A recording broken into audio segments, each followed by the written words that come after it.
Eh bien, bonjour à tous, bonjour sur Jamsite. Je suis Frédéric Lert, je suis avec le professeur François Leminck. Et aujourd'hui, à la demande générale, Oui.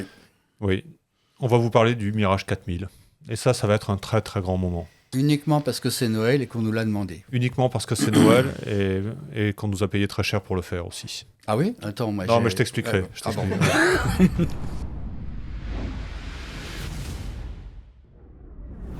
J'ai Oui. remarqué qu'il y avait des gens qui voulaient le Mirage 4000 pour Noël. Ah, Alors je me suis dit, bon, bah, on va faire un effort. donc tu vas faire le Père Noël. C'est pour ça que tu es dans un rouge un peu approximatif Ouais, c'est avec ça, avec la voilà, barbe. ouais, j'ai raté Bon. le verre. Bon, très bien. Donc on va parler de ce fabuleux avion, mais comme tous les avions et comme tous les programmes, il a des racines. Ouais, Des racines et profondes, des ouais. ailes, comme disait l'autre. Et donc on va aller évoquer un petit peu ces racines avant de rentrer dans le vif du sujet. On le voit derrière nous, donc la première racine, c'est l'ACF. Qu'est-ce que c'était Ouais, que l'ACF, cet avion qui a de faux airs de Mirage F1 d'ailleurs, mais tu vas nous oui. expliquer tout ça. Des faux airs, véritablement, Oui, oui. on peut dire, oui. Disons qu'au moment où on faisait les mirages à géométrie variable et les mirages à élan flèche, les G et les F, les G8 vers 70-71 tenaient la corde. C'était normalement eux qui allaient être réalisés. Jusqu'à ce que, budget aidant, l'armée de l'air, Ou n'aidons pas, ou n'aidant pas, en l'occurrence. effectivement, oui, l'armée de l'air réalise et comprend que ça ne va pas être possible, ni sur le porte-avions, ni d'un point de vue budget. Et donc, ils optent sur le figeage d'une flèche à une valeur intermédiaire pour lequel l'avion aura une géométrie fixe.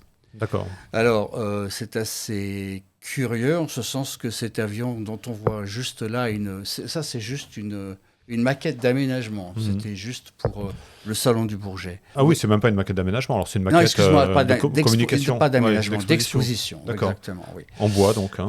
En tout ce qu'on trouve. En résine, pour en absolument. ficelle, en tout ce qu'on veut. Donc, cet avion qui devait faire dans les 19 mètres de long, dans les plus de 25 tonnes au décollage, avait dans la structure des pivots, mais qui étaient une valeur figée. Parce que c'était des pivots qui étaient hérités des G4, Tout à G8. fait, Ouais, parce que le d'accord. bureau d'études... Parce que quand même, la flèche était forte. Ils avaient choisi 55 degrés de flèche. Et donc, c'était effectivement ce qu'il fallait pour aller chercher quand même du Mach 2.5 sur la version interception. Mhm. Et il y avait une version biplace qui était prévue pour la pénétration basse altitude. D'accord. Et là, l'avion était plutôt à Mach 2.2 en altitude pour cette version-là. On le voit donc, on le voit au Bourget. Là, on le voit en Bourget en En version situation. monoplace. Avec deux chevaux oui. supersoniques devant. C'était déjà des M53 qui étaient planifiés dans cet avion, sachant que le M53 venait de la fin des années 60 où on se disait que bientôt on allait faire Mach 3. Donc il fallait préparer le terrain en faisant un moteur assez chaud, donc peu comprimé. Et donc le M53 venait de cette mouvance. On voit sur la droite, je crois qu'il y a ton micro qui cache un peu l'image, mais on voit sur la droite le bout du nez du Mirage F1. C'est pas impossible. Et là, le bout du nez, Ouais, j'y arrive pas. Dans ce c'est coin-là. compliqué. Ouais. Ici, oui. C'est pas sûr qu'on le garde ce passage. Non. Ouais, mais on voit quand même la différence de taille. Effectivement, Oui, c'est un avion, je te dis, plutôt dans les. Et une 19 mètres de long. monstrueuse. On pensait pas faire du bidérive. On n'arrivait pas en limite là Non. des monodérives Non, comme ça. On a pratiquement, à cette époque-là, on était véritablement dans l'idée de faire des monodérives, sachant que les très grandes incidences n'étaient pas encore à l'ordre du jour à ce moment-là. D'accord. Donc elle était pas masquée, quoi. c'était surtout aller chercher le Mach, et en particulier la version monoplace qui était prévue pour aller à Mach 2.5 avec 4 Super 530, c'était pas encore le Mica. Il était prévu déjà qu'il ait des matériaux un petit peu différents de la version biplace qui lui était limitée à Mach 2.2. D'accord. Et par exemple, autre différence importante, on a étudié sur le Mach 2.5 une souris mobile mais qui n'était pas, qui avait un cône fixe à l'avant et un cône rétractable à l'arrière, ce qu'on appelait une souris écrasable. D'accord. Écrasable, c'est comme ça. Oui. Elle a été faite. C'est le destin de la souris d'ailleurs de se faire écraser. Oui, elle a été réalisée. Il y a eu des maquettes et même des mécanismes de vérification que ça marchait. Je crois ce mécanisme doit se situer dans une école de mécanique de l'armée de l'air. Aucun animal n'a été maltraité. Non, aucun. S'il a fallu écraser 2000 souris pour mettre le truc. Non, on n'a jamais fait de test live. Donc, la vue de l'arrière est intéressante. Là, on voit cet avion, il avait une flèche considérable, une flèche au bord de fuite qui était épouvantable. Il avait une voilure très fine. Et en fin de compte, ce qui s'est avéré avant son premier vol, et peut-être tant mieux, c'est que quand même la voilure était très souple. Et cette souplesse de voilure posait des problèmes de pilotage et de stabilité qui nous auraient obligés de toute façon à rallonger l'avion pour avancer le centre de gravité de façon assez importante. Sur l'image d'avant, on voit quelque chose d'intéressant et c'est pratiquement le seul héritage qu'on a. C'est le train droit, là ? Oui, exactement, c'est le 3, mais c'est un train à amortisseur vertical direct. C'est un train direct. C'est le premier avion, c'est l'avion qui a fait le changement entre les G8 qui avaient des trains façon Mirage F1 et le train qu'on retrouvera sur le Rafale pour la première fois après. C'était des trains qui avaient été retenus pour le Jaguar Marine et pour le F1 Marine. D'accord. Le F1 Marine aussi avait ce type de train. Donc c'était des trains à très grande course et qui, comme le fuselage était large, il n'y avait plus aucune justification d'aller chercher les trains Mirage F1. D'aller chercher la complexité. Absolument. C'est des trains assez légers. La grande course. Et là, celle-ci, elle était intéressante. Elle est intéressante. On voit Marcel. On voit Marcel, absolument. Devant une maquette où on a encore le train d'atterrissage Mirage F1. Et pour le coup, biplace. Et celui-là, c'est le biplace, oui, sachant que, bien entendu, les maquettes évoluaient à la vitesse à laquelle le bureau d'études travaillait. Le bureau d'études qui avait tout fait depuis le Mirage 3. Donc, c'était des gens, c'était des surdoués. C'était des surdoués de la conception de proto. Il faisait un proto tous les 1 an et demi, 2 ans. Il y a dû y avoir des maquettes magnifiques qui ont été détruites, qui sont parties à la poubelle. Oui, mais c'est le propre. C'était déjà, il y a les protos. Il y en a quand même certains qui restent encore. Et merci le musée de l'air et d'autres musées. Il y avait 2 protos en permanence dans le bureau d'études, à savoir qu'on finissait l'un et il y avait le bureau d'études qui commençait l'autre. Donc, c'est pour te dire à quelle vitesse ça avançait. C'est une autre époque. Ils étaient 100, 150. Je te dis, ils étaient capables de faire un avion dormant, ces gens-là. C'était extraordinaire. Moi, j'ai déboulé dans ce bureau d'études sans savoir où j'arrivais précisément, parce que c'était des gens, bien sûr, qui n'étaient pas tellement publics. Non, c'était quelque chose d'assez confidentiel. Et quand j'ai découvert ce qu'ils faisaient, j'étais effaré de voir la manière dont ils avaient des références dans tout ce qu'ils avaient étudié avant pour dire dans tel avion on a fait ça, hop, je cherche. Quasiment dans l'heure qui suit, on avait le plan sous les yeux. Enfin bref, c'était. Et donc ce sont ces gens-là qui, en bâton de maréchal, ont fait le Rafale. Rafale, l'ACX, le Rafale A. Donc François, on était sur l'ACF, et puis comment on en est venu à faire Alors l'ACF, finalement il y avait deux préoccupations qui étaient un petit peu opposées, à savoir l'armée de l'air qui était toujours dans l'idée d'avoir un très gros biréacteur, mais qui n'avait pas encore compris quel était effectivement son budget. Et Marcel Dassault qui, lui, savait ce qu'était un budget, savait ce qu'était l'exportation. Au moment de l'ACF, on a aussi vécu un traumatisme qui a été le marché du siècle. On a affronté le YF-16, qui était un avion à commande de vol électrique, qui était quand même quelque chose qui était sorti très peu de temps avant aux États-Unis, faut reconnaître. Neil Armstrong et puis le Crusader CCV, c'était pas si récent. De la NASA. Pas si vieux, pardon. Oui. Donc, le F-16 arrivait, c'était un avion un petit peu extraterrestre. Nous, en face, on avait finalement un avion qui était un F-1 qu'on avait modifié pour faire voler le M53 de l'ACF. Et il était là, on était en train de le faire. Donc, un moteur un peu, disons, des entrées d'air un peu plus grands, des entrées d'air biconiques, 15-25, Donc cet avion, il était promis pour être rapide et puissant. Et donc on l'a mis en face du YF-16. Et bon, on a échoué. Et dans le même temps, il y avait quand même des gens chez Dassault qui disaient « Mais qu'est-ce que c'est que cette histoire de commande de vol électrique ?» Donc, il y avait un petit groupe... Des visionnaires. Oui, tout à fait. Non, mais visionnaires de peu. Hein. Dans ces époques-là, il y avait des écalages de 3-4 ans. Oui. Donc, il y avait une bande, je dirais, de rebelles, tout à fait, dans le bureau d'études, qui avaient commencé à se dire qu'est-ce que donnerait un avion de combat à commande de vol électrique. Et ils se sont aperçus que c'était encore plus intéressant sur une voilure Delta que sur un avion empenné comme le YF-16. Donc ça a justifié de leur part le fait de dire mais finalement on peut très bien revenir à un avion Delta avec 2 avantages. Le M53 tel qu'on l'a, il ne pousse pas assez fort, donc il vaut mieux une cellule qui traîne peu. On connaît des cellules qui traînent peu, ce sont les avions Delta. Et en plus, avec les commandes électriques, on va pouvoir faire les vitesses d'approche du Mirage F1 sans les inconvénients. D'accord. Donc en fait, est arrivé par ce biais-là l'idée que oui, on va faire des Delta à commande de vol électrique à stabilité indifférente, voire légèrement négative. C'est-à-dire, qu'est-ce que ça veut dire ça C'est-à-dire que le centre de gravité est très légèrement en arrière du foyer. Le foyer, quel centre de qui est le lieu d'application des effets d'accidence. D'accord. C'est l'endroit où, lorsque tu as une perturbation, l'effort apparaît. D'accord. Donc, lorsqu'on a commencé à regarder ces machines Delta, il y avait le petit mono M53 qu'on appelait Mini Mirage, et à côté, quasiment au même moment, on avait le Maxi Mirage, le Mami. Au moment où on s'apercevait que l'ACF était un peu trop souple et qu'il allait y avoir des frais, si je puis dire, et que surtout le Mach 2.5, on commence à se gratter la tête, mais oui, les autres ont l'air d'arrêter, finalement on s'est dit, on va proposer un Delta commande de vol électrique qui fait que Mach 2.2. Raisonnable. Raisonnable, exactement. Et donc ça a facilité l'abandon de l'ACF, que la société aille voir l'État en disant, écoutez, on a un monoréacteur qui nous semble intéressant, moderne. On a perdu le marché du siècle, mais on a quand même un avion qui va être compétitif à l'exportation.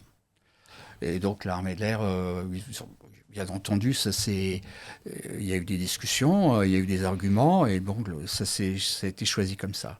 N'empêche que Marcel Dassault sortait de l'ACF, et Marcel Dassault, quand même, il était agacé depuis pas mal d'années par le Fantôme ou le F-15. Il se disait, c'est sur ces avions-là qu'on fait des bénéfices lorsqu'on arrive à exporter, parce que c'est des avions puissants et qui valent cher. Qui valent cher, exactement. Donc il s'est dit, puisque la technologie est là sur le Mirage 2000, finalement, à une échelle près, il s'agit bien d'aller chercher un avion plus gros avec 2 moteurs que l'on connaît, le M53-5. Et avec ça, je sais reprendre des éléments, ou du moins des attributs de l'ACF abandonnés, en particulier par exemple le gros radome, qui fait d'ailleurs que derrière le radome, il y a une striction, ça se referme, et il y a à nouveau une rampe de compression le long des flancs du fuselage. Et avec cet avion, je vais faire un avion compétitif du F-15 sans problème. Ce qui a été fait. D'un point de vue performance, d'un point de vue rayon d'action, poussée, combat aérien, cet avion était compétitif. Là, on a une très belle image du pilote d'essai Jean-Marie Saget, tout à fait. qui a conduit tout le développement de l'avion, c'est ça ? C'est lui qui a fait le premier vol ? J'ai un doute. Oui, probablement, je me semblais bien. Ok. Et donc là, oui, on voit la variable. Très très belle image. Tout à fait. Il y avait toujours ce premier vol où Marcel Dassault arrivait à la fin du vol et il avait la question rituelle « Qu'est-ce que monsieur le pilote pense de mon avion ?» Et donc là, je ne sais pas ce que Saget lui a répondu. Dans ces époques-là, je crois qu'on passait le mur du son au premier vol. Mm-hmm. On a une question là. On avait une question sur les émissions précédentes, qu'on a gardée pour celle-ci. Quelqu'un nous demandait pourquoi effectivement, alors c'est vrai aussi pour le Rafale, pourquoi on ne partait pas sur une verrière bulle complète, pourquoi on gardait cet élément détaché à l'avant avec un pare-brise indépendant. C'est une question de... il y a une question de poids. La partie avant, le pare-brise, doit résister à l'impact d'un oiseau. Et donc, d'un certain point de vue, on lui donne une certaine épaisseur. Mhm. Cette épaisseur fait que, dans l'ensemble, on aime bien les surfaces développables. Donc, on prend une plaque, on la chauffe et on la forme selon une seule direction. Donc l'épaisseur est constante. Oui, dès qu'on a passé l'arceau, c'est un peu loin, tant pis, c'est là-bas. Dès qu'on a passé l'arceau en métallique, on a affaire à autre chose. On a affaire à une verrière qui doit résister simplement à la pression qui se trouve dans le cockpit. Donc, et qui doit permettre l'éjection aussi. Et qui doit permettre l'éjection, absolument. Donc, ça permet de mettre du verre plus fin. C'est plus léger et on aime ça.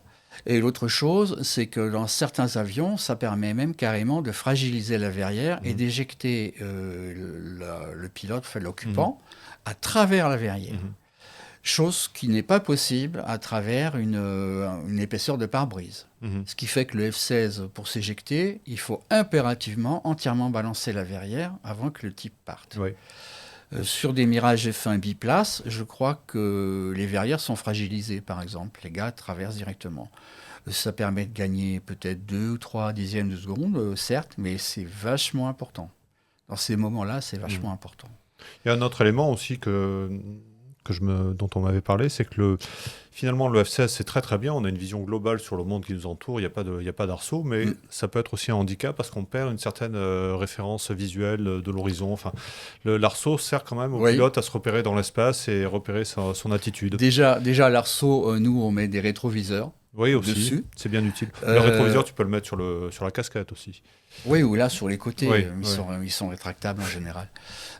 Mais il y a aussi un autre aspect qui rentre en jeu, c'est les déformations optiques.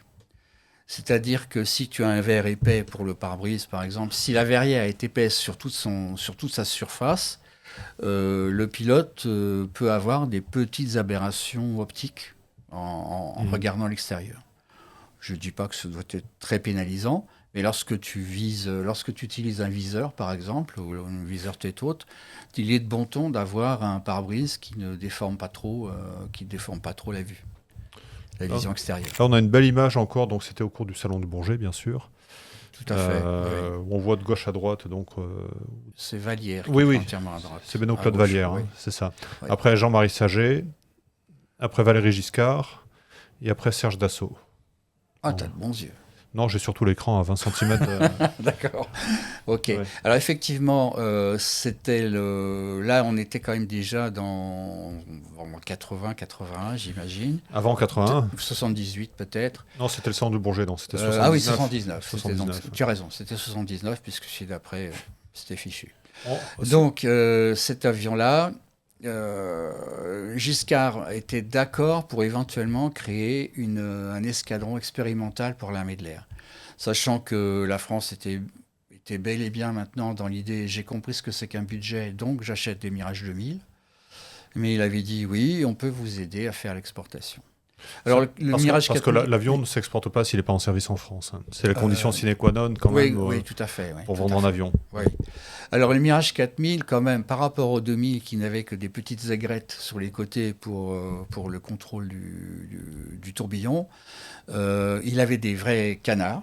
C'est peut-être l'apport, c'est l'un des principaux apports qu'il a donné au Rafale, c'est d'avoir compris. Pilotables les canards ? Les canards étaient pilotables, mais je crois qu'on ne les a jamais pilotés. D'accord. Il me semble bien. Ils sont toujours restés fixes. Ça a largement suffi déjà pour comprendre ce qui se passait sur la voilure avec ce genre d'éléments. Donc là, on a Jean-Marie Saget et Marcel Dassault. Donc, on voit très bien la souris biconique. En 2 morceaux, oui. Non, elle est en un seul morceau, mais elle bouge. Elle a 2 angles. Donc, il y a 2 chocs successifs qui fait que le rendement de l'entrée d'air est excellent. Premier cône ici qui est à 15 degrés et ensuite un deuxième cône qui est à 25. La souris, quelle que soit sa forme, avait pas mal d'avantages par rapport aux entrées d'air bidimensionnelles américaines ou russes. C'est que la couche humide qui se développe depuis le nez, depuis la pointe de la souris, en même temps qu'elle se développe, le périmètre augmente. Par conséquent, elle s'étale, elle s'écrase. Et elle reste très fine tout au long de l'écoulement de l'air. Et ça permet en gros d'arriver au choc qui se trouve devant l'entrée d'air avec une couche limite quasiment négligeable.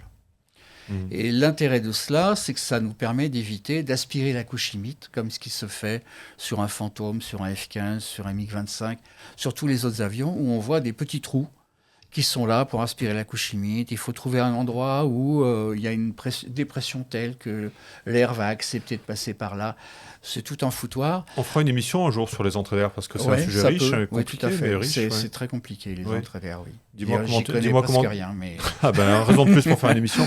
Dis-moi comment tu respires et je te dirai qui tu es, quoi. Oui, tout à fait. Les entrées d'air, c'est des sujets extrêmement complexes dans tout le domaine de vol, à toutes les incidences, à tous les dérapages. Le Rafale a été très compliqué à mettre au point. Oui, il a été compliqué sur le Rafale, oui. Ouais. Il y a eu quelques anecdotes croustillantes. On a un petit peu transpiré, oui. Oui. Mais ouais, ça vous fait du bien de temps en temps. Ça marche, et une fois que ça marche, dès que ça marche, après, on n'y touche plus, surtout pas. Oui, alors, le Mirage 4000 n'avait pas de système d'armes. Ce qu'on a fait voler, c'est des maquettes, et tout ce qu'on a trouvé à faire voler sur le Mirage 4000, c'est étrange, mais c'est ainsi, c'est des magiques. C'est pas terrible, hein. Alors, on a aussi mis je crois qu'on a aussi mis des AS-30 laser. Oui. On a mis des 2500 litres, réservoir largable 2500 litres. Qui étaient fonctionnels ou je t'avoue, je ne sais pas. Et ce qu'on a peut-être fait déjà, c'est les remplir d'eau pour voir quels étaient les efforts. Ça, on peut, c'est pas gênant. Ensuite, transférer des réservoirs vers l'avion lui-même, sachant que c'était un prototype et c'était même une démonstration d'un prototype. Combien on en mettait des réservoirs ? Il y avait combien de points humides sous la... Cet avion-là, il prenait 3 2500 litres sans aucun problème. Et pas 5 par contre 6. Attention, le train d'atterrissage était gênant. Ouais. C'est-à-dire que les réservoirs étaient à l'extérieur des trains d'atterrissage. Ouais. Pas sûr qu'il avait vraiment... il avait un peu le handicap du Mirage 2000, hein, qui est que dès que tu as mis un réservoir sous la voilure, ça y est, tu as été au bout de la voilure, tu peux plus rien faire. C'est le défaut de l'Eurofighter aussi. On aurait pu mettre des Super 530, ça aurait été plus décoratif. Mais là, finalement, montrer uniquement des magiques, ça aurait pu éventuellement être un petit peu... desservir l'avion, en ce sens de c'est dire, très réducteur, écoutez, hein. c'est un avion de combat aérien tournoyant. Ça aurait pu être, bien entendu, beaucoup plus que tout ça. Oui. La seule chose, c'est qu'on n'avait pas un rond pour développer le système d'armes. Donc, il fallait trouver un client qui nous fasse le système d'armes. D'accord. Donc, on nous avait posé cette question sur Internet, là, sur YouTube. Quant à l'avionique, est-ce qu'il y avait eu un début de développement de l'avionique du 4000 ou pas du tout ? Non. C'était un avion d'aéroclub à l'intérieur. Pour moi, il n'y avait rien. Tout le monde était... Dans le poste, il n'y avait rien, donc il faisait du vol à vue. Dans notre jargon, on dit que c'était un avion d'aéroclub. Oui. Oui, parce que on n'avait pas le radar cohérent avec le diamètre d'antenne qu'on avait prévu. Mm-hmm. Il y avait les commandes de vol électrique, il y avait bien entendu toute la navigabilité normale pour aller jusqu'à un Mach 2 et ainsi de suite, mais pas plus que ça, je pense. Si l'Irak ou l'Arabie Saoudite avait mis des sous dans le programme, tu penses que l'armée de l'air aurait vraiment acheté un escadron de démonstration comme l'avait suggéré Giscard ou pas ? C'est l'œuf ou la poule. Il aurait fallu l'escadron de démonstration, pour qu'ils mettent des sous. Puis ensuite éventuellement peut-être un client qui embraye, et à ce moment-là, l'armée de l'air, voyant l'avion terminé, aurait dit bon bah ok, on le prend. L'exportation pour ce qui concerne la société d'assaut, c'était certes le fait d'avoir de la balance commerciale positive et donc finalement participer à l'équilibre du budget, mais c'était aussi pour l'armée de l'air le moyen chez certains clients d'avoir des versions que l'armée de l'air n'avait pas demandé. Et donc, on pouvait récupérer, par exemple, un système d'armes qui avait été entièrement développé par un pays client. Oui, bien sûr. Le F1CR, par exemple, ou le F1CT, c'est comme ça qu'on l'a eu. Les 2000-5 et les 2000-9, on les a eu comme ça aussi. Oui. Il aurait été pensable de faire un Mirage 4000 biplace ? Aucun problème. Oui. Aucun problème. Même triplace, à la limite, alors ? Il y avait de la place, non ? Tout est possible. Oui, c'est le jeu de la vie, n'est-ce pas ? Oui, il y a eu. Alors les triplaces, j'en ai pas vu beaucoup chez Dassault. J'ai vu un projet. C'était Après 40. Avant 40, oui, mais. Oui. C'était un projet, c'est le Mirage 4B. Uh-huh. Le Mirage 4B qui était beaucoup plus grand que le Mirage 4A. Et il était propulsé avec des Rolls-Royce Spey, beaucoup plus puissants que les 9 K50. Et donc, il y avait une version de recueil électronique dans cet avion qui était triplace, comme le B-58. Oui. Mais à la queue donc, il n'y avait pas de côte à côte. Non, ça, il pouvait pas jouer aux cartes, il pouvait rien faire du tout. Ouais. Non, mais ça aurait été beau. Mais c'était le Mirage 4B, il n'a jamais été réalisé. Y a pas. Non, des triplaces, non, franchement. Le biplace, c'est essentiellement lorsque le système d'armes est tellement riche qu'on peut vouloir que chacun des membres d'équipage se partage les tâches et gère des situations très complexes.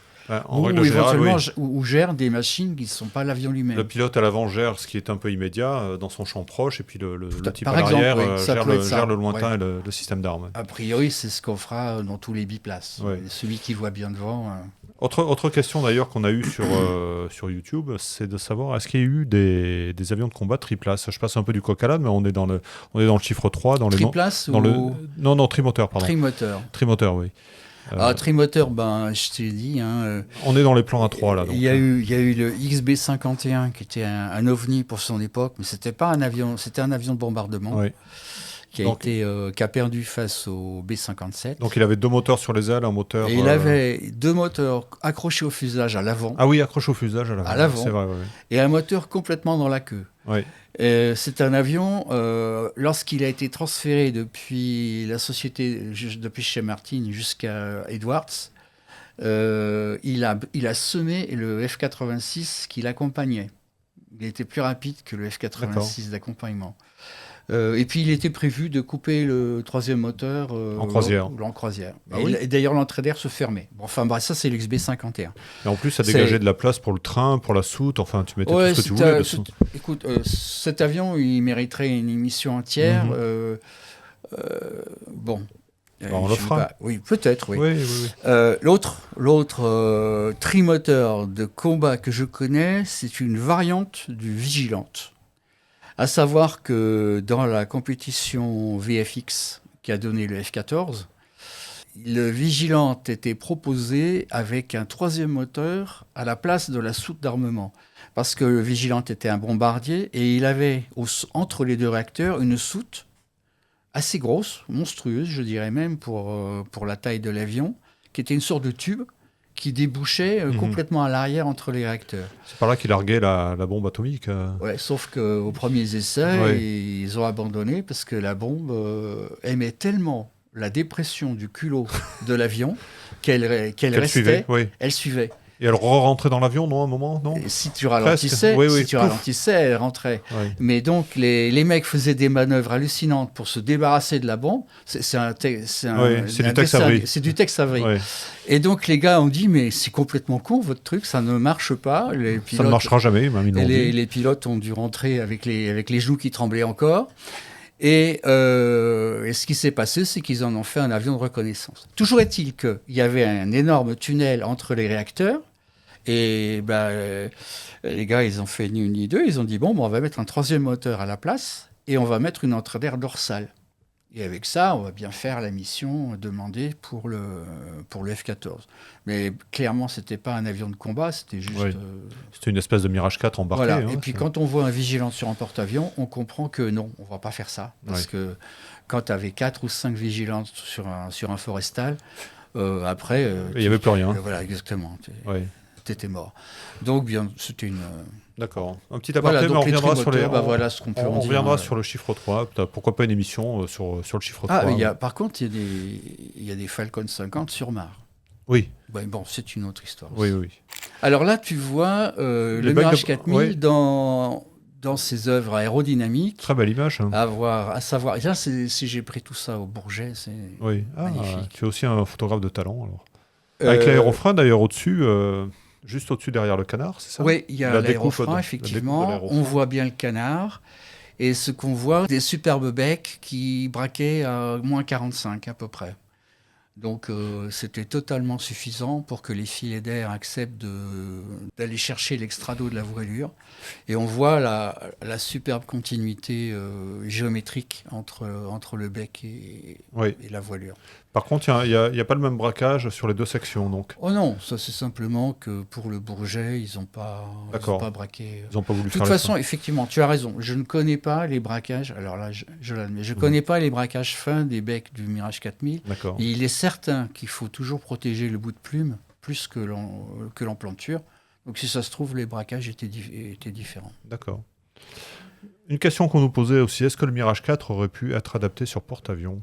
Mirage 4000. 4000, pardon. Ouais. Bon, alors, pourquoi pas le Mirage 4 aussi ? Non, je pense que non. Ouais, le 4000, parce qu'il devait être dans la même catégorie d'atterrissage que le Mirage 2000 dans les 140 nœuds.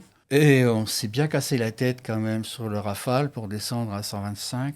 D'autre part, un Mirage 4000 tel qu'il était, 3 points d'emport, certes. Quand même un avion assez grand, faut reconnaître. À l'époque, il n'était pas encore question Il n'était pas encore question de porte-avions nucléaires. On n'avait encore que Foch et Clemenceau. Il y avait juste le... Ceci dit, ils allaient plus vite que le Charles de Gaulle pour ramasser les avions. Oui, il y avait le PAH-75 qui était un porte-hélicoptère. Le Charles de Gaulle, il a été limité par la puissance de ses chaudières. Ce qui fait que, oui, effectivement, on calcule nos cartes pelletage, je crois, avec 20 nœuds de wind over deck. Là, on est sur la voilure. Est-ce que la voilure du 4000 était une extrapolation de celle du 2000 homothétique, ou est-ce qu'elle a été reprise de... Tout à l'heure, je t'ai parlé de l'équipe de l'équipe du bureau d'études Proto. Oui, qui faisait les avions en dormant.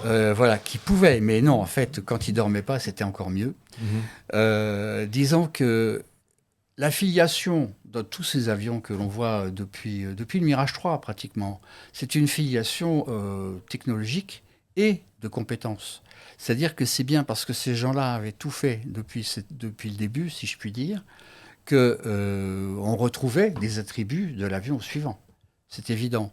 Cela dit, bien entendu, le Mirage 4000 a une voilure différente du 2000 au sens où elle a été calculée séparément. On va pas aller dire qu'on a pris une photocopieuse. Par exemple, sur le 4000, j'ai entendu la petite histoire que, durant l'étude, on a augmenté la surface de l'avion simplement en... La surface de la voilure. Oui, de la voilure, simplement en augmentant la profondeur des élevons. C'est-à-dire que l'avion était en fabrication et par rapport aux commandes de vol, il a peut-être fallu un petit peu reculer le foyer, justement, pour que les commandes de vol soient confortables, si je puis dire. Ou alors peut-être l'effet du canard a été plus fort que ce qui était escompté. Le fait est qu'il y a eu une correction de surface voilure et on a simplement modifié la forme des élevons, qui sont entièrement démontables. Donc avec les élevons, on change directement la forme en plan de l'avion.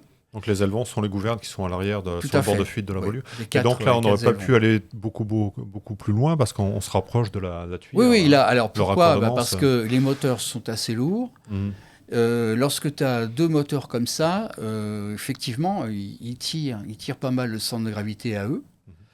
Ce qu'aurait été le Mirage 4000 en version opérationnelle, c'est peut-être un vrai radar à l'avant, un système d'armes un peu plus lourd, un deuxième Gus derrière le pilote. La pointe avant a été plus lourde et tu aurais trouvé des M53 un petit peu plus reculés, par exemple. Donc effectivement, là, c'était une bête de sport, si je puis dire, parce que ayant un système d'armes quasiment inexistant, c'était un avion qui était extrêmement performant. Léger, quoi. Léger, oui. On voit aussi sur cette image magnifique, c'est un photographe de grand talent qui a dû la prendre encore. C'est moi qui l'ai Elle est très prise. démonstrative. Oui. Ah, bah dis donc. Ouais, c'est moi. L'empattement du train d'atterrissage qui est monstrueux, effectivement. Oui, alors là, ça bouffe effectivement, une place utile. Alors ça bouffe de la place sous la voilure. Oui, sous la voilure. C'est la malédiction des trains de voilure. Par contre, là, tel qu'on a mis les trappes qui sont ouvertes, et ça c'est rare, en général on montre des avions de trappes fermées, on voit quand même qu'on peut mettre pas mal de choses dessous. Il y a entre les deux trappes, oui. Là, la SMP, il était bien. On pouvait en mettre deux presque. Il avait son aise, là, il était tranquille.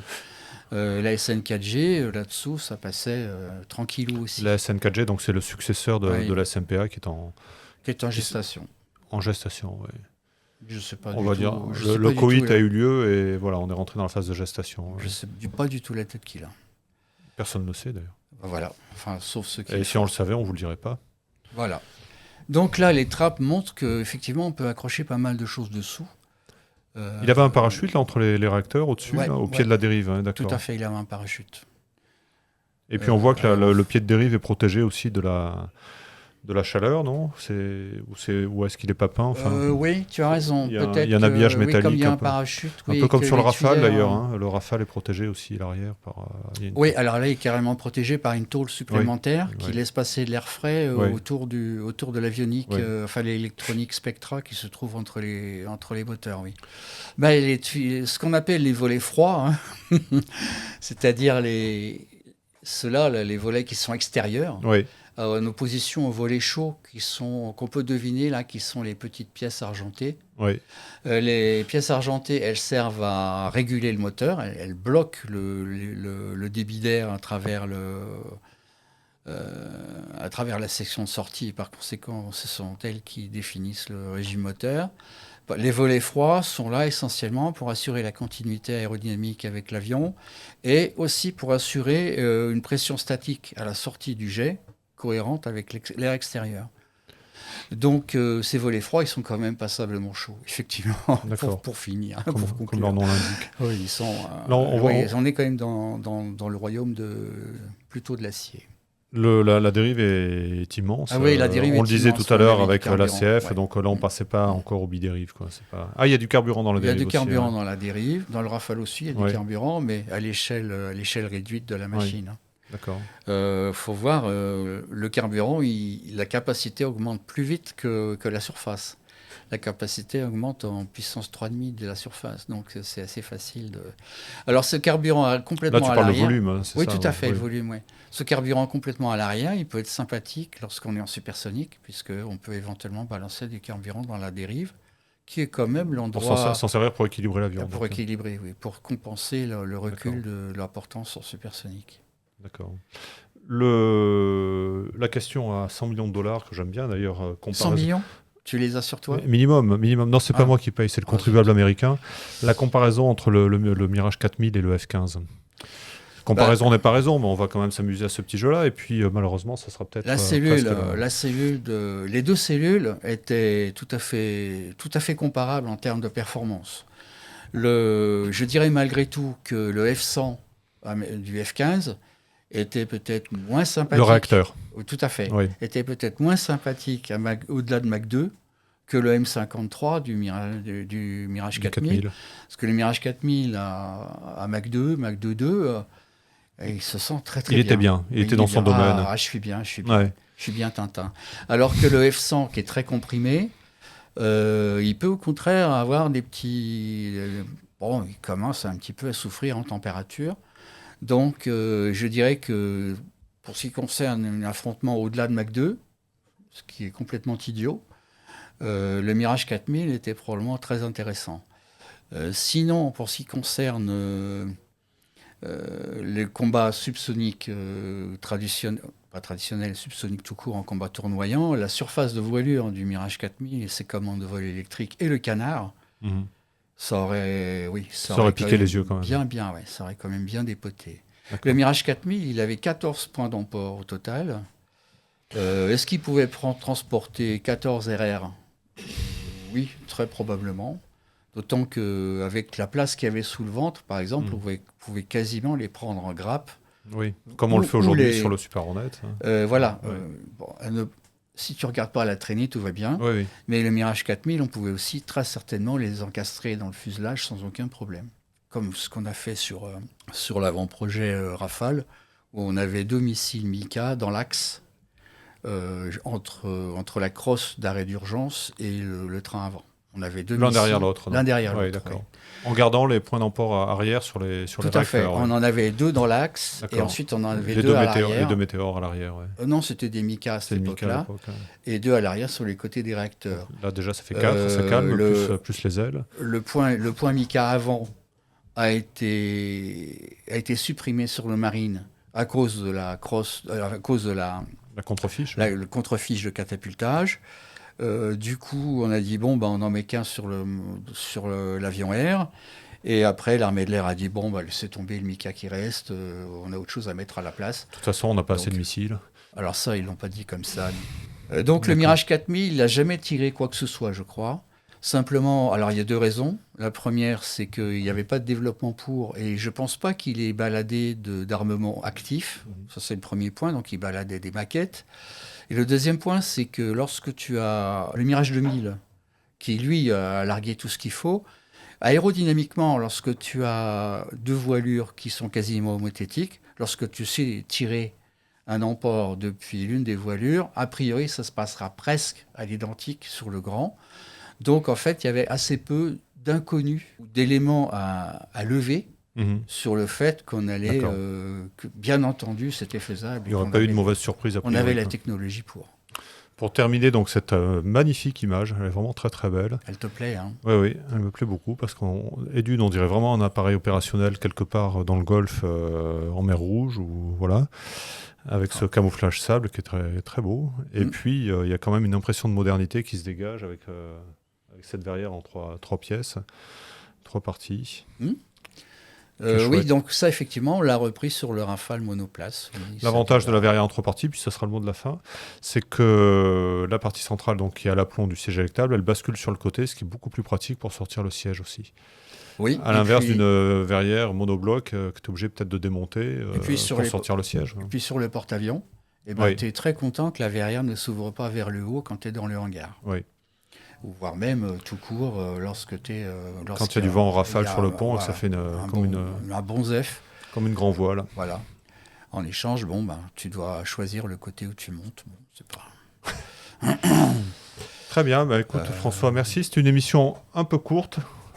Oui. On a été victime des circonstances. La fin est connue, mais le début a été compliqué. Mais on reviendra sur le sujet qui est inépuisable. Et puis c'est bien que le spectateur soit un peu frustré. Voilà, ça l'énerve un petit peu. Il a envie d'en savoir plus. Il revient. C'est cruel. Oui. C'est cruel, mais c'est la vie, François. Voilà, c'est comme ça. Comme disait un maçon que je connaissais, ce monde est cruel.